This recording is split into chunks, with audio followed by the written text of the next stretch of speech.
The most important number in the world of money was not measured. It was asked. Every morning, a small panel of banks was asked a single question. At what rate, roughly, could you borrow money today?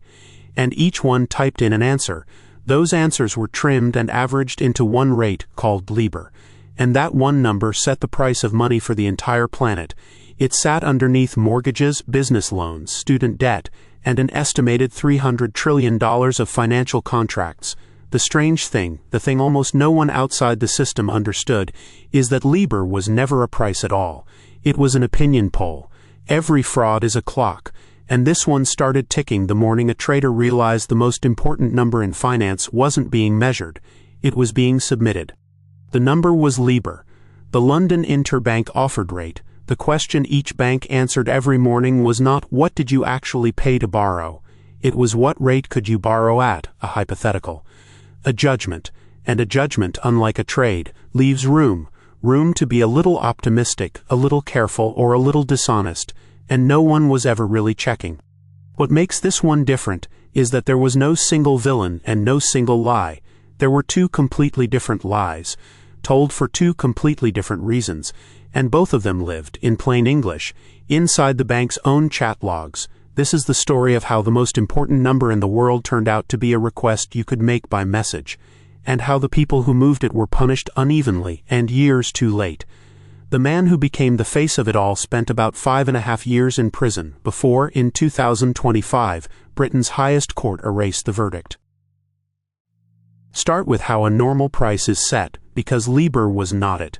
A normal market price comes from real trades, buyers and sellers actually exchanging something, and the price is whatever they agree to. It is anchored to reality, because money actually changed hands. You cannot easily lie about a trade that happened. LIBOR worked differently. Each morning, a panel of banks, 16 of them for the US dollar rate, simply submitted an estimate of what it would cost them to borrow. The highest few and the lowest few were thrown out, and the middle was averaged. That average, published across several currencies and several time frames, became the LIBOR rate. No trade had to occur. The whole thing rested on each bank's word. And the world leaned its entire weight on that word. Because LIBOR was the reference point for hundreds of trillions of dollars of contracts, a tiny move in it shifted an enormous amount of money. Your mortgage, a city's debt, and most of all the banks holding billions in bets that paid off depending on where it landed. Which exposes the flaw sitting at the center of the whole design. The same banks that submitted the number also employed traders whose positions gained or lost value depending on that number. One side of the building helped set the rate. The other side was betting on it. The conflict was not a loophole someone found. It was built into the architecture from the start. His name was Tom Hayes, a trader who dealt in products tied to yen LIBOR, first at the bank UBS, then at Citigroup.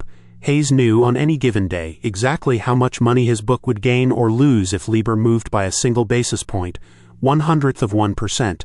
And once you know that, the temptation is obvious. Why hope the number lands in your favor when the person typing it in works down the hall or can be reached through a broker at another bank? So he asked. The requests were almost comically casual. High 1 month and high 3 month if pos please. For you, anything. Tiny nudges requested again and again, across a network of submitters and the interdealer brokers who passed the messages between banks, and the favors that greased it were just as small and human. A coffee, a curry, a bottle of Bollinger.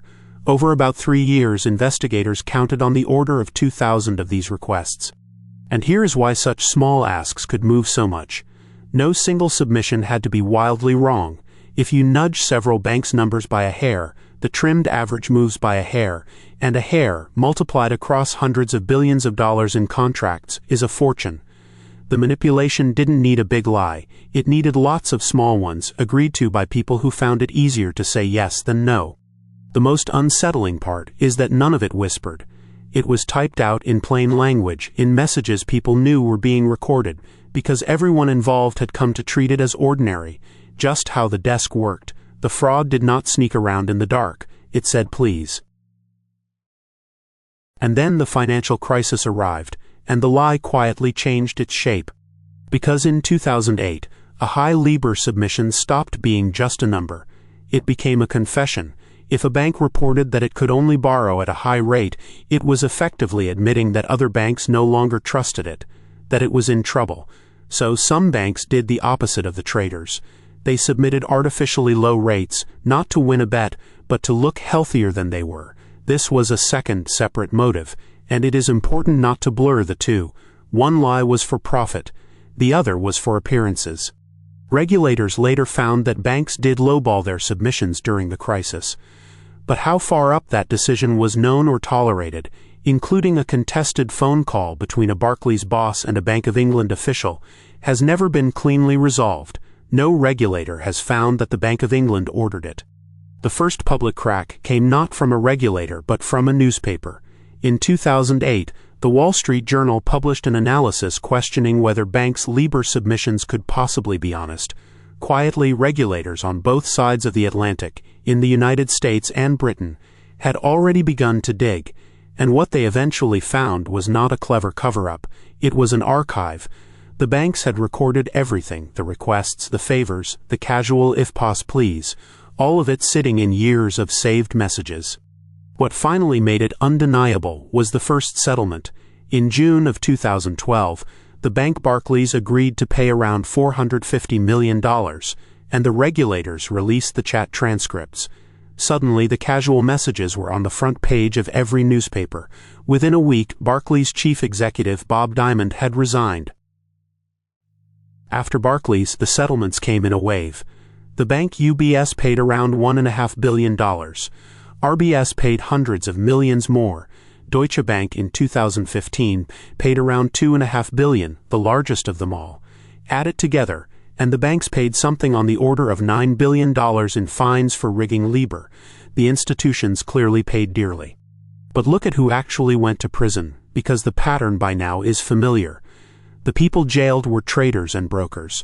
Tom Hayes was convicted in 2015 and sentenced to 14 years, later reduced to 11. The first person imprisoned anywhere for rigging LIBOR. He served about 5.5 years. A handful of others were convicted too, though tellingly, British juries acquitted more of the accused than they convicted. And above them, no bank chief executive and no senior executive was ever criminally convicted for LIBOR in any country. Bob Diamond resigned but was never charged. The people who built the culture and set the targets paid with fines and resignations. The people who typed the numbers paid with prison. The same shape again. The further you were from the keyboard, the safer you were. And then, years later, the story turned once more. In 2022, a court in the United States overturned the convictions of 2 former Deutsche Bank traders, finding their submissions were not necessarily false. And in July of 2025, Britain's Supreme Court quashed Tom Hayes' conviction altogether. It did not declare him innocent. It ruled that the jury at his trial had been wrongly directed on the law, which made the conviction unsafe. No retrial was ordered.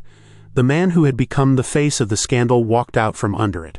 Meanwhile, LIBOR itself was being quietly put to death, phased out between 2021 and 2023, and replaced by new benchmarks built, this time on records of actual transactions.